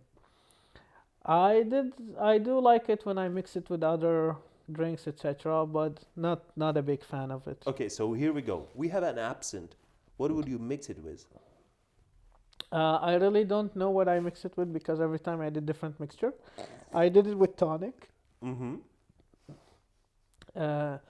I did one deadly. My friends still remember that night, and they call it sublethal because it's really I almost killed everybody. It was absinthe and tequila and rum, Captain Morgan and Malibu, and I put a lot of juice, so it tasted really good. Tasted something different, and these things they don't go together. So they don't feel alcohol in it because of the sweetness in it, etc. Mm-hmm. So we had the mixture in a butcher. So there is no really proper dose. It's just in cups, drink, boop, boop, boop. And really they get screwed. I believe so. So I really believe so. this is one of the fun parties we had here in Prague. I had a few of them. Actually, when I was living, so I lived 10 years in Vinohrady Mm-hmm.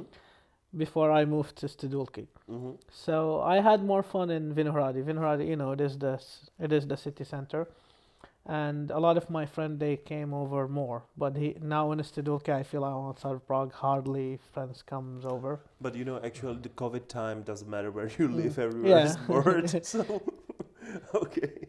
And also the timing was different. Like when I first arrived, initial years of my college and medical school, so I had more time, less time. I believe so. And the other thing is, my friends back then at this time, some of them went back, some of them are married with kids, so less this social gathering and, getting older. We're getting older. What about Fernet? Do you like it? Fernet, what is that? Fernet, that kind of the herbal liquor, the black one, I don't know it. You didn't get it in a touch, was it? Maybe I had it and I don't know the name. And Medovina? What is like that? the honey spirit, the homemade. Oh, the one that's on Christmas. Oh, not just at Christmas, like Because in Christmas some people I have had it regular in the fridge to drink it, For Oh. me, for example, it gets kind of normal. I love it. I had a few of these honey-based drinks on Christmas. Mm-hmm. I didn't like it much. It was a bit, let's say, I don't know. This is too much sweet drinks. Kind of provoke vomiting if you drink so much. Yeah, so So you prefer the I hard prefer ones? dry, hard, and doesn't have that much sweetness in it. Okay, I got it. Like, when we say Prague, what is the first word which gets on your mind? First word when I say Prague: beer, girls, science, because I'm doing science here. In that 12 years, did you visit the Darling Cabaret? Definitely, I mean. Oh, yeah. If I say no, everybody will watching will know that I'm lying. It's actually, out of curiosity because of it's the course first it's thing the place. when I search on Google before arriving to Prague, I saw it. So it's like something you really want to see. What is this? Yeah, you would say I that it's... I didn't like it, and I felt it's, let's say, a tourist trap. Is it kind of cheap? It's a bit cheap, and I would say, especially at that time, I would say it's a shame kind of mark in Prague because at that time they had so much public display. So I remember in 2008 when you walk in the center, you actually see naked brochures in the center, which is a bit not so good for the city. Yeah, it's a kind of the money machine. Now it doesn't exist, money which is better. Yeah, it's definitely. So I did enter there. I didn't like the environment too much because the attitude there is bad, and I felt that they try just to make you pay and pay and pay. They don't allow you to have your just freedom as a curiosity to explore what is the place. I completely agree. Yeah. So if they would change their attitude, like they would make it more friendly, I would go. I mean, I'm single and I would enjoy such a view. Of course. It's just the way how they run the place is it's too much commercialized and too much aggression there. I completely agree that it's the touristic place. Yeah. So because of that, let's change the topic to the Czech villages. Yeah. Like, what's your favorite one? Yeah. Well, my favorite one, I like Karlstein so much. Karlstein. Yeah. That was even the first castle you visited. Yeah. Karlstein. I like Karlstein for many reasons. First is still kind of close to Prague, so it's like a 40-minute by train. I like walking over there. I like the draft beer they have. I like the castle. Even though I already saw everything there, it's just this castle a bit distinguishable that because you get to see the inside and it's really reserved well compared to other castles. Other castles, many of them, you really just see from outside. You don't get the touch to see what's inside and walk in between. So I like it and I keep going there. And really, I feel a difference in the summer. Like when I go there, I feel the fresh air. Here, it's really polluted inside Prague. And comparing to the world cities, the Prague is quite clean, you know. There are the cities which are like really crazy, especially in Iran. When I visited some cities, it's just horrible. But Karlstein is a really good point. What about Český Krumlov? This one I didn't go there. I was planning to go multiple times. The thing is with this town, the flexibility of transportation is not so. It's a bit far and it's always by bus. So I really didn't go there. Every time it's in the plan and I always postpone and it's never happened. But I went to Kutnahora many times. I went to Liban. I went to Rshensku. Probably I'm pronouncing it wrong because it has Rje. It's by the border of... Rshensku? Yeah, it's by... Oh, that little boats. Yes. The north part of the Czech, exactly. By the Děčín, Ústí, and these cities. By German border, yeah. Yeah, Rshensku could be. I went to Brno definitely multiple times. I went you know, all the Czech people who would listen that I asked for the villages and you mentioned Brno. Sorry, but for me it is. I see it a small town. Like I mean. Compared to the size of even Kalamazoo in US, it is a small town. Oh, that's lovely. That's so sweet, man. I love it. Yeah, that's so cool. And I went to Hradec Králové. What is Pardubice? Yeah, I did. I went to, what is it called? What about the Pilsen? Karlovy Vary. Oh, yeah, of course. Pilsen is the same thing that I wanted to go, and every time it's not matching with my friends.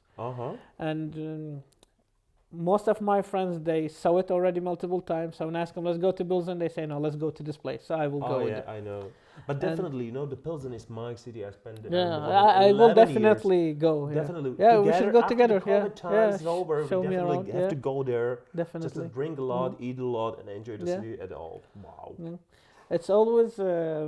Czech, they find it funny when I tell them I went to Karviná 3 times. Karviná? Yeah. You went to Karviná? I was there just once, almost accidentally. I went there 3 times, but there is a reason, because they have the resort for rehabilitation center, the physiotherapy, and because my aunt, she had a stroke, so she came for both rehabilitation and it helps her? Therapy. Cool. This center in Karviná, it's really international, globally known, and the staff over there, they speak 6 languages. One of them is Arabic and Chinese. This is the 2 biggest. Russian definitely, and then English. It's also, and I think some other languages. So the thing is, like, it's very convenient for foreigners to come there. So I actually went there to visit her, not really to the sake of seeing Karviná. It's I remember 6-hour driving because it was February, and I drove in this same. I rented a minivan because I needed to transport some equipment to my cousin there. So it wasn't really, the road wasn't that really smooth between Brno and Karviná, like this. And what about between Brno and Prague? Because D1 is a really famous highway in Czech Republic. It is okay relatively, but I didn't like it. It was a bit crowded, not the best. It's like, I would say the highways in Czech Republic, they are a bit suck. Like if you want to kill your time, I would recommend you to go to D1. It's definitely the place where you can lose a lot of your time and destroy your car and these things. Like it's a really bad highway, you know. But okay. Karviná 3 times, that's really crazy, man. To visit. So one time was driving, the other 2 times was by train, which was flexible. I went to some random villages that I really don't recall names. If you told me names, like, Biron, I think. Biron, yeah. I went there. I love the way you call the cities like villages, you know. Is it a city? Actually, we call it city. For us, it's a city, but doesn't matter. I can believe that you grow up in Michigan, yeah. So for you, the Czech city seems to be like a village, but doesn't matter. It's fine, of course. I used to live in Tehran, which is like crazy city, which during a day it has more than 18 million people, and during the night it has like 15 million people. So that even a change by day and night, So okay, Baron. And what about the South Moravia and the wineries and the wine there? I went there a few times, and these are the places I don't really recall, because the thing is, like, we go to a place and then we just go to whatever we see on the map. Oh yeah. So sometimes we just walk by. For example, Morzina. Is it called Morzina? Yeah. So I went there just by accident. We were in Karlstein, and we walk in the forests, following the map. At this time it was Google Map. So it's just we decided, okay, instead of walking back, taking the train, we're already walking toward Prague, just let's keep walking. So we walked by Morzina and we stopped by there in the pub, and I remember the people reaction, they were surprised, like, who is these people?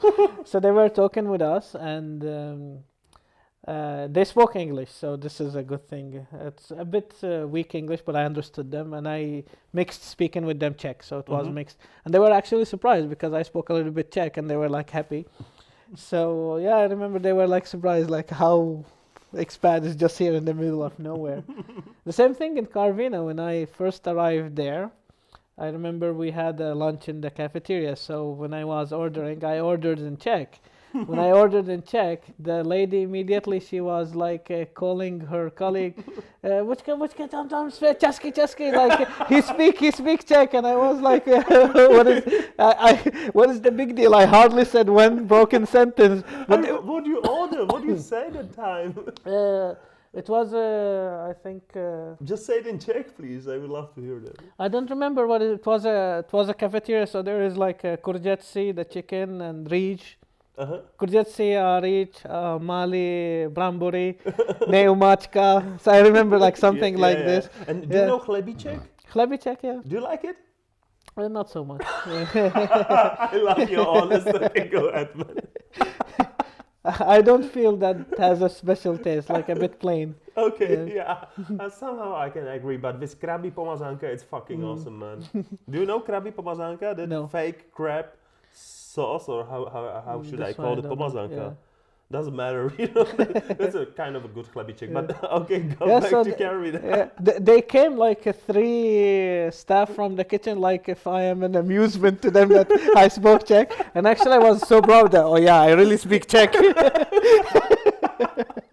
Like, what is like the most strange or funny Czech words for you? Something what you pronounce in Czech and you have to laugh because it sounds so funny for you. Me and my American friends, we always make fun of why Czech say burgery. What? Burgery. Burgery? Yeah, for burger. Yeah, okay. Why burgery? It's like, we always say like, it is an international imported food, so why not burger? Why burgery? So we always make fun of it, and then we always make fun. Okay, maybe they say burgery because to combine it with brambori. Yeah, that sounds similar. That could be. And what about that famous Czech, like fuck you? Like, oh really? Oh yeah, like do you have some funny situation with these? Yeah, I remember first time we heard it was from our Czech teacher in the school. So she was, we were like having some discussion something, and I don't remember what was said, but she said "fuck you," and everybody was laughing. And for me, I got it because it's not the first time I heard it. I heard it from my Czech friend, and he told me. So he said it, and he taught me that it's mean this. It to you, yeah.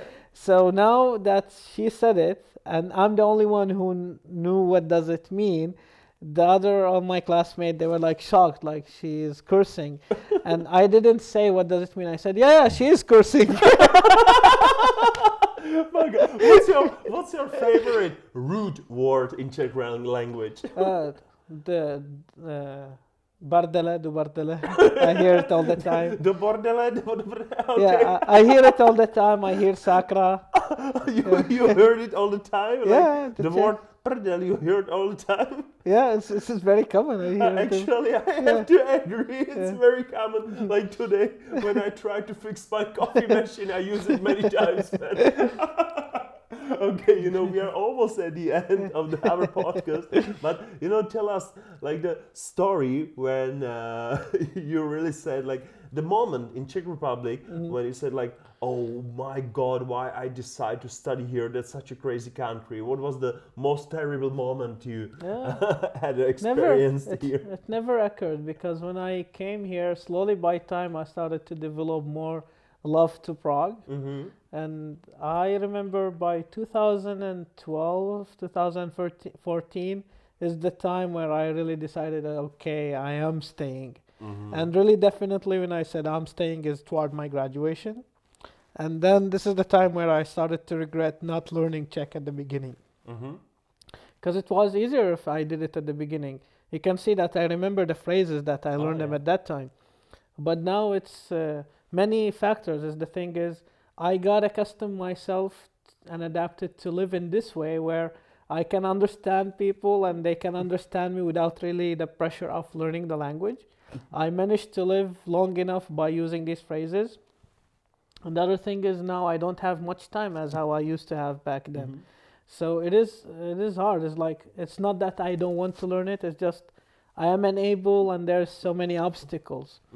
And back again to how my whole life started with all this moving around, I kind of accustomed and adapted to live in a way that even if I don't understand what is people really saying, I am able to communicate. So the same thing with Arabic, Iranian, and Hindi, Turkish, same thing with Spanish people in US. They understand me, I understand them without really learning each other language. So I kind of did the same thing here. And I do sometimes face meeting some Czech that they feel a bit offended that I lived here 12 years not speaking the language. But on the other hand, I meet people that they admire that I say some few words in Czech. So there's this encouragement, and hopefully I will speak it one day. It's just I have to devote some time, because in this way it won't happen if I don't give it the proper timing. Let's say at least some full schedule that I really work it through. And as an end topic, let's speak about the Czech cuisine. What's your favorite food? This is a bit hard question to answer because in Czech cuisine I don't see much of different dishes. And for me, it's only what I really see and I do like is the smajak. Oh, smajak, man, you got me. The sear as well, the courgette. These two are my best. This I like it actually more than KFC. Yeah, it's a bit has the homemade taste. Goulash, I don't like it in the restaurants, but when I tried it a few times at my friend's homemade or certain high quality restaurant, yeah, it is good. But if you get it from the cafeterias, honestly, it's really, I would say shit, but it's really in cafeterias sometimes it's really greasy and smells bad. So it depends on how it's cooked.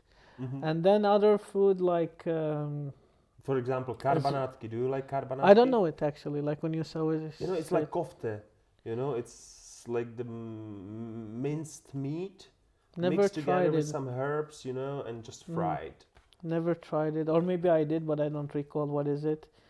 And then there's the other popular dish is the I keep forgetting the name. It's a piece of Zvatakova. No, just kind of describe it. It's a piece of steak meat in a sauce. Like it's very popular. The brown sauce. I remember it. It's some people call it candle sauce. No. Svičkova? It's Svičkova, yeah. Yeah. It's Svičkova. Of course, it's not a candle sauce, but I love this name. It's so funny. The thing is, I like part of the dish, not the whole dish, and this is always complication for me when I go to a restaurant and I order it. I always ask them to not put the whipped cream. Oh, yeah, And yeah, always yeah. the waiter or the waitress will tell me, no, it is like part of it, because I'm an expat, so they will explain to me it is part of it. So I was okay, and then I have put to, the cream. and I have to push it away because I really don't like it. And what about cranberries? Do you like the cranberries? I like the cranberries, but I don't see it blending with the taste of the Uh-huh. meat in what is it called? Zvachkova, right? We call it svichkova. Zvichkova. You know, Zvichkova, and the sorry. svichkova, it's like the part of Yeah, the the- beef yeah. meat body. Mm. You know Yeah. what I mean, yeah. But svichka in Czech language means Uh-huh. even a candle. You know, so that's the Oh, reason why I we got it now. make Okay. fun of it. Mhm. And some restaurants they use the Mm. Google Translator and they translate it as a candle sauce, which is like completely Yeah. nonsense. You know, but there is a lot of examples of these. Some Yeah, and what about the tomato sauce, like the raiska? Do you like it? rice. Yeah, like I don't know. with the It's- dumplings and the piece of meat and the Generally, tomato sauce. yeah. In general, the dumplings I don't like it that much. I like you the don't? potato dumpling. Okay. Potato dumplings, I like them. Yeah, with the I like- spinach and Yeah, this one. Okay, I like krikovice. Krkovice. Yeah, krikovice when they grill it, it's really nice. And It's, what I about think- klobasa? Klobasa, I'm not so much fan of it. It's Uh-huh. like compared to the American these hot dogs. Mhm. It's I don't see it that much. And Yeah, so- websok nedlozelo? What is this? I don't know. That's like Uh-huh, okay. different. These are dumplings as well with the cabbage and the piece of meat. Yeah. And do you like tatarak? Tatarak, the That sauce. fresh. No, The- no. I mean like not tatarska omáčka No. like a tatar sauce, Mm. but the tatarak means like the beef meat, Oh, which this is like one. cut by the knife, like the yeah, special the- way, and the- it's the- fresh, and you the mix it with. Some and, other and spices. there is a restaurant next to my flat Uh-huh. called Klukovna. I always go to it. They have really nice fresh one. Kolkovna? Yeah. Okay. Also they have Pilsner goulash there. Oh yeah. I always order it. I like it because it comes with the potato dumplings, Oh yeah. and the goulash has a bit kick of spices in it, so Uh-huh, that's why I like know, it. I know. Yeah. Cool. And what Mm. about the sweet foods? You know, like we have kind of sweet meals, like buchtičky se šodo, like the Yeah. little bakes with the For kind me, of vanilla yeah. cream. In general, I don't like sweets at all, Okay. so I'm not a fan of cakes and etc. No I do baklava and these things. not so much of them. Okay. I'm more into the salty food. Many of my Czech friends and colleagues they try to offer me to try them. One of my colleague Sharka, you know her. Oh she, yeah, I know She her. introduced me to this weird kind of penis-shaped cake, but Shaking what? biscuits or some sweets. You mean špička, Yeah, this one. which is filled by that kind of the egg alcohol. yeah, yellow cream. something like this. Yeah, Penis cake, you go špička. This is how Oh I my saw it. God, It you looks just like- killed me tonight, man. Okay. I tried it. I didn't like it that much, but it's okay. I tried a lot of cookies. Like they brought me friends and colleagues at work. Tried. They do have a unique taste that you don't taste them in different. It's just as I told you. Like generally speaking, sweets is not my favorite dish. I'm not a dessert fan. You know, I wish we could speak more, but we have to slowly get into the end. So, at the end of our podcast, even in Czech language or English, doesn't matter. We ask our guests for 5 fast questions. So, I'm gonna say these or these, and you're gonna choose it, and it's about the quickly. So, are you ready? 1, 2, 3, 4, 5. Let's Yeah. go. Okay, let's go. So, tell me, vodka or rum? Rum, Beef or pork? beef, Airplane or ship? airplane, Beach or mountains? beach, And Czech Republic or US? Czech Republic, Prague. Love, great. Czech Republic, but specifically Prague. Oh, thanks a lot, man. I'm so happy you accept our invitation. Yeah, Thanks a lot definitely. that you It's came. a pleasure for me as That well. was just Yeah. great, you know? Mm. And at the end, let's have another shot. Definitely. Yeah. And I can say something Czech to my Of audience. course, please go ahead. Mám rád Praha. Si vítán. So you heard the second part of our Kangelo Travel Podcast with Azzat Al-Redouan, and look forward to see others.